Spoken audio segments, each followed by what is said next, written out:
कि स्वामी विवेकानंद ने कहा था महाराजा सयाजीराव गायकवाड़ के संबंध में कि of all the princes I have seen, the one who impressed me most with his patriotism, with his dynamism, with his love for the country was Maharaja Sayajirao Gaikwad of Baroda.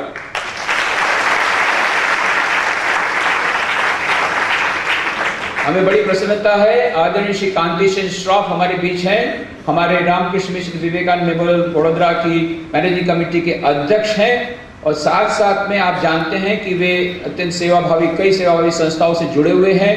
Shroff foundation trust जिनका कि कल कार्यक्रम था उसके वे managing trustee हैं, इस प्रकार उसके वे चेयरमैन हैं। इस प्रकार से हमारे लिए बड़ा यह सौभाग्य का विषय भी यहाँ पर है।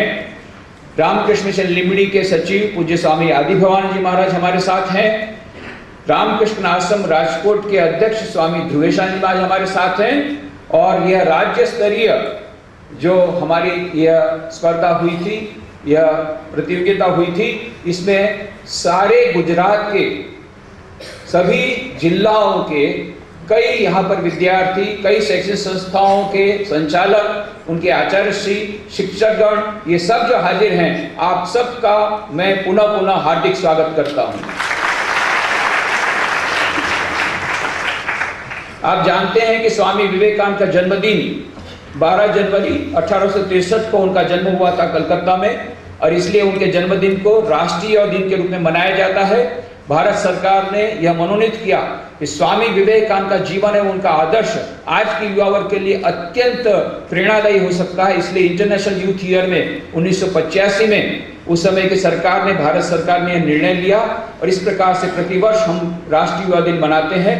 परंतु आपको यह जानकर बड़ी प्रसन्नता होगी कि स्वामी विवेकानंद जी की 150वीं जन्म जयंती 2013 से लेकर 2014 तक मनाई जाएगी, सारे विश्व में बड़े पैमाने पर मनाई जाएगी। पर उसकी तैयारियां अभी से हो चुकी हैं और राष्ट्रीय स्तर पर एक राष्ट्रीय कमेटी का गठन हुआ है, जिसमें चेयरमैन के रूप में हमारे माननीय प्रधानमंत्री श्री चेयरमैन उसके हैं और हमारे माननीय मुख्यमंत्री श्री और भी 8 मुख्यमंत्री उसके सदस्य हैं, कई कैबिनेट मिनिस्टर उसके सदस्य हैं एवं कई विचारक अत्यंत उत्कृष्ट कई विचारक हमारे देश के वे भी उसके सदस्य हैं।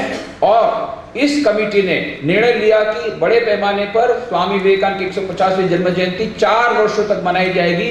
विविध कार्यक्रम होंगे, विशेष करके स्वामी विवेकानंद का जो चरित्र निर्माण का जो संदेश है, चरित्र निर्माण वाली शिक्षा, मनुष्य निर्माण वाली की शिक्षा, जिसकी आज हम समझ सकते हैं कि कितना महत्व है, वो शिक्षा सब जगह उसका प्रचार प्रसार हो, मूल्यनिष्ठ शिक्षा चारों ओर प्रसारित हो। इसी के लिए विविध कार्यक्रमों की योजनाएं की जा रही हैं और इन सब योजनाओं के लिए और गरीबों के उत्थान के लिए कई योजनाओं के लिए इस सेंट्रल कमेटी ने रामकृष्ण मिशन को 100 करोड़ रुपए देने का वादा किया है,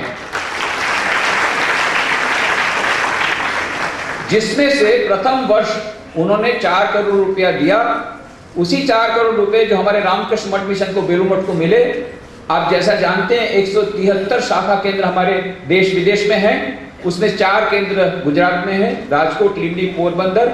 अभी नया बड़ौदा शुरू हुआ 5 साल पहले।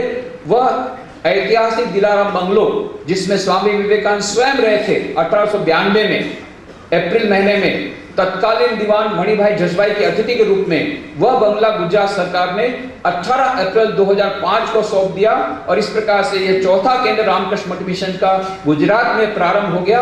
कई प्रवृत्तियां शुरू हुई है, जिसमें कि मोबाइल मेडिकल यूनिट है, लाइब्रेरी है, परंतु एक मुख्य कार्यक्रम है यह मूल्यनिष्ठ शिक्षा का प्रचार प्रसार करना। उसी के भाग के रूप में हम लोगों ने यह प्रतियोगिता आयोजित की, तो हमको बेलूर मठ की तरफ से उन्होंने 2 लाख रुपया दिया। यह जो 100 करोड़ में से हमको 2 लाख रुपया मिला, 4 करोड़ पहले साल में मिले, उसमें से 2 लाख रुपया हमको मिला। इसलिए हमने सोचा ये छोटी राशि है, तो हम लोग 5 या 10 हजार विद्यार्थियों को सारे गुजरात में से बुला करके हम लोग प्रतियोगिता करेंगे। पर स्वामी विवेकानंद का ऐसा जादुई प्रभाव है, 35,000 विद्यार्थियों ने इसमें भाग लिया और 735 स्कूलों ने भाग लिया। हम लोग तो परेशान हो गए किस प्रकार से उनकी परीक्षा ली जाए। और हमारे रामकृष्ण आश्रम राजकोट के अध्यक्ष महाराज वो भी चिंतित हो गए, क्योंकि 15 दिन में इतनी सारी पुस्तकों का प्रकाशित करना भी, क्योंकि हर एक विद्यार्थी को हमने एक एक पुस्तक भेंट प्रदान की, उस पुस्तक को पढ़ करके उसको क्विज कंपटीशन में भाग लेना था। परंतु स्वामी विवेकानंद की कृपा से समय के अनुसार सब हो गया। स्कूल लेवल की कंपटीशन भी हो गई 31 जनवरी को। 8 फरवरी को जिला लेवल की वहां पर प्रतियोगिता हुई। उसमें जो टॉप 3 आए थे, प्रथम द्वितीय तृतीय, उन लोगों को आज बुलाया है। सारे गुजरात से ये लोग आए हैं। हमारे माननीय राज्यपाल श्री के हाथों से वे पुरस्कार यहाँ पर लेंगे, इसलिए वे आए हैं बड़ी आशा के साथ।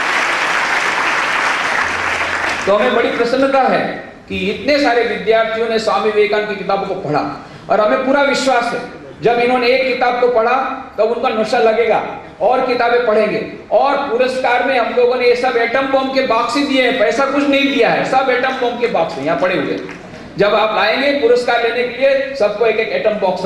एटम बम माने डॉक्टर राधाकृष्णन, महात्मा गांधी, जवाहरलाल नेहरू कहते थे स्वामी विवेकानंद की पुस्तकें एटम बम के समान है, बहुत शक्तिशाली है, उससे जीवन में परिवर्तन आ जाता है। ऐसे एटम बम आपको मिलेंगे। और हमें आशा है, पूरा विश्वास है, इन पुस्तकों को पढ़ करके उसको आत्मसात करके ये जितने विद्यार्थी बैठे हैं इनका चरित्र निर्माण होगा। और ये लोग जाके बड़े जब बनेंगे, ऑफिसर्स बनेंगे, आईएएस ऑफिसर्स, आईपीएस ऑफिसर्स, और बड़े बिजनेस बनेंगे, ये लोग भ्रष्टाचार नहीं करेंगे, ऐसा इनको पूरी उम्मीद। और तब वह स्वामी विवेकानंद का सपना सिद्ध होगा। स्वामी जी ने कहा था भारत इतना महान बनेगा कि उसकी प्राचीन महिमा म्लान हो जाएगी। India shall conquer the whole world by spiritual power. उन्होंने कहा था उठो, जागो और लक्ष्य प्राप्ति तक रुको मत। और उन्होंने मद्रास के अपने भाषण में कहा था, और लक्ष्य क्या है? समस्त विश्व पर भारतीय आध्यात्मिक संस्कृति का आधिपत्य जब होगा तभी सारे विश्व में शांति आएगी। और इसी के लिए भारत को तैयार होना है। ये तभी हो सकता है जब स्वामी विवेकानंद के चरित्र निर्माण द्वारा राष्ट्र निर्माण, और राष्ट्र निर्माण द्वारा विश्व निर्माण, यह कल्पना यदि हम साकार कर सके। और इसी के एक नम्र प्रयास के रूप में हमने यह प्रतियोगिता की है। और इसमें हमारे माननीय राज्यपाल और सभी इतने महानुभाव हाजिर हैं। हम लोग सचमुच में अपने आप को बड़े भाग्यशाली समझते हैं। और ये आप लोग जो आए हैं इतनी बड़ी संख्या में, हम सोचते थे सारे इतने सुदूर गांवों से लोग नहीं आ पाएंगे, परंतु आप लोग इतनी बड़ी संख्या में आए, इससे हमारा हौसला बढ़ा है, हमें बड़ी प्रसन्नता है।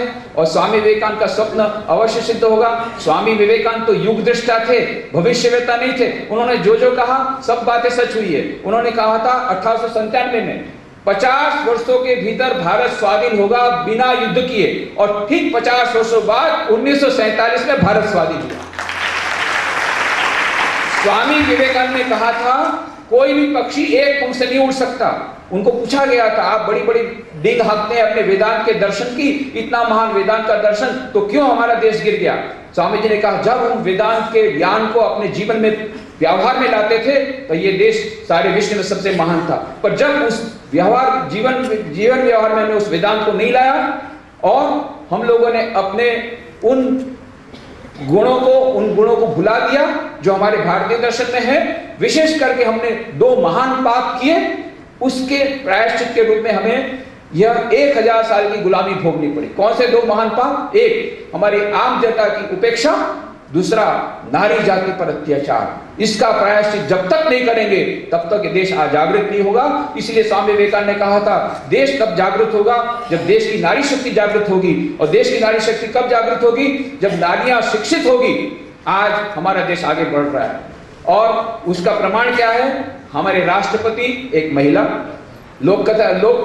लोकसभा की स्पीकर महिला, हमारे गुजरात के माननीय राज्यपाल महिला, और हमारे बड़ौदा की मेयर महिला, और हमारे महाराजा साहब यूनिवर्सिटी की चांसलर महिला। और आपको बताते हुए हर्ष होता है कि इसमें जितने लोगों ने भाग लिया उसमें से जिन लोगों ने सबसे ज्यादा प्राइज लिए वो भी लड़कियां ही लड़कियां। तो अभी नारी शक्ति ऐसी जाग रही है कि शायद लगता है कि रिजर्वेशन लगाना पड़ेगा भाइयों के लिए। तो भाइयों से मेरा अनुरोध है कि तुम लोग भी स्वामी विवेकानंद की किताब पढ़ करके ये बहनें जैसे आगे आ रही है, आगे बढ़ो। हमको सबको साथ में लेकर के देश को आगे बढ़ाना है।